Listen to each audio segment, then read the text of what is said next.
lepa, Jure, za prijazen uvod.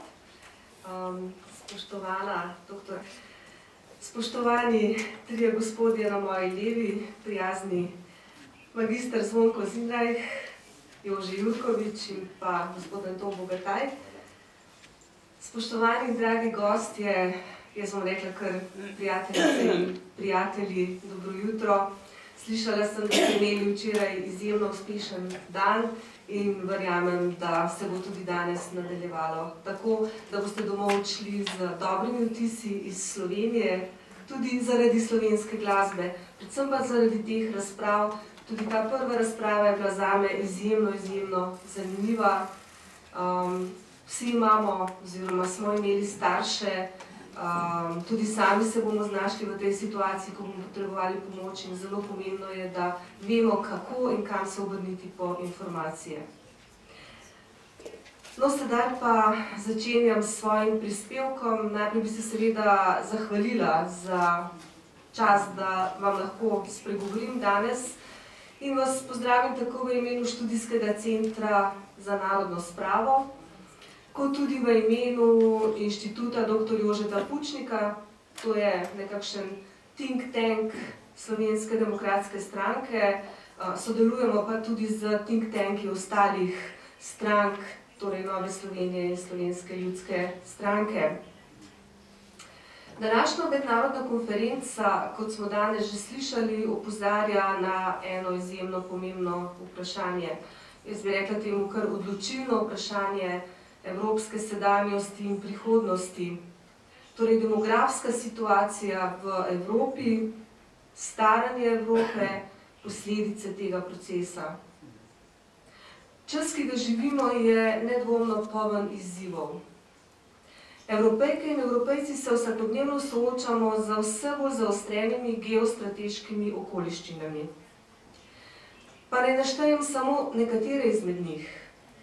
Terorizem, radikalizacija islama, težko obvladljivi migrantski tokovi, ki prenašajo s seboj še večje varnostno tveganje, nestabilne soseščine, agresivnost Putinovega režima in ranljivost evropskega obrambnega sistema, porast različnih ekstremističnih skupin, energetska odvisnost, kriza bančnega sistema, Brexit in tako dalje. Še bi lahko naštevala.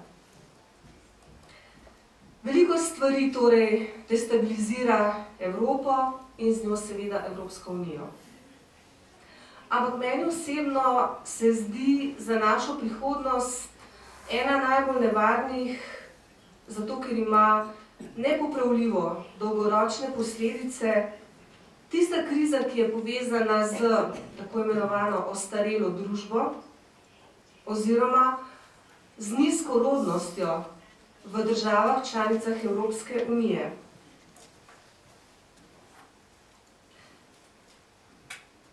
Povprečna starost v Evropski uniji je danes 43 let.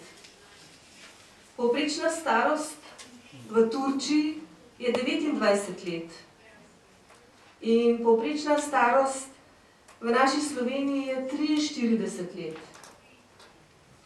Nataliteta v Evropi že 10 let, kot sem omenila že zgoraj, precej težav. To, kar se je dogajalo, se pravi zgodovino, preteklost, so tisti, ki so imeli moč, ukrojili po svoji meri. In to vzdržujejo še naprej. S pomočjo državnih in političnih ustanov, podržavljenega šolstva, medijev in tako dalje. In vsak poskus spremembe, bom rekla, mainstream pogledov na stvari, označijo za revizionizem, s pojmom, ki so mu že vnaprej nadeli negativni pomen. Torej, k problemu, s katerim se srečujem na svoji politični in profesionalni poti, to pa je odsotnost vsesplošne kritične samorefleksije. In ta problem je rešljiv samo na en način. Da kritični državljani, ki imajo izkušnje, znanje, In to ste vi. To ste vi. Opravijo svoje poslanstvo. Torej, prenesejo na mlade generacije levičarji, že zdavnaj pripisali sebi. Menim, da je za spravno prihodnost, še posebej v temnih straneh naših zgodovin, naše preteklosti, pri tem mislim zlasti na odpravo dediščin totalitarnih sistemov, nujna, ustrezna refleksija preteklega. George Santayana stale in da bi bile spomin na tiste grozne čase in pa seveda na junake tiste dobe. Izdajamo knjige v teh letih, torej približno 8 letih delovanja, se jih je nabralo 20. Sicer nova knjiga, ki jo je izdal Državni svet, aprila 2009 sprejel Evropski parlament z veliko večino ustanove. Pučnik je postavil tezo, hvala Bogu je Ustavno sodišče to odpravilo, ampak vendarle, intence so bile pa močne in so še. Znani politiki recimo žugajo tistim, ki si prizadevajo za spravo in za spravo si prizadevajo, to je paradoksalno, tisti, ki so bili žrtve. Žrtve si prizadevajo za spravo, ne zločinci. Istočasno, recimo, žrtve dobivajo očitke, da so revanšisti. Dvorni zgodovinarji vpijajo o nevarnostih revizije zgodovine, kot da je zgodovina enkrat za vselej napisana dogma, nespremenljiva resnica. In kot da odkritja novih zgodovinskih dejstev, kot je bila recimo šokantna huda jama leta 2009, pa še so hude jame, kot da to ne bi smelo imeti nobenega vpliva na nas, pa na naše vedenje o preteklosti.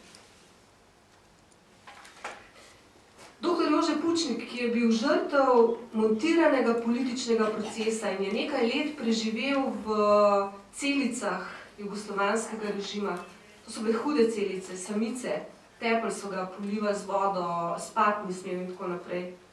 Nakar je potem še ostal brez možnosti eksistence in je moral se zateči v tujino, kjer si je moral zgraditi na novo vse od šole naprej. On je v trenutku stiske pravzaprav ubesedil ves absurd te sprevržene situacije v vzkliku: ja, kaj sem pa jaz vam hudega storil? Kaj sem jaz vam hudega storil? Naj zaključim z mislijo, da seveda mi potrebujemo demokratično prenovo na ravni kulture in šele tej bo potem sledila demokratična prenova tudi na ravni politike, ampak ta normalnost ne bo prišla sama od sebe, ne bo prišla sama od sebe. Treba jo bo ustvarjati. In dokujejo siceršno politično, siceršno družbeno stvarnost,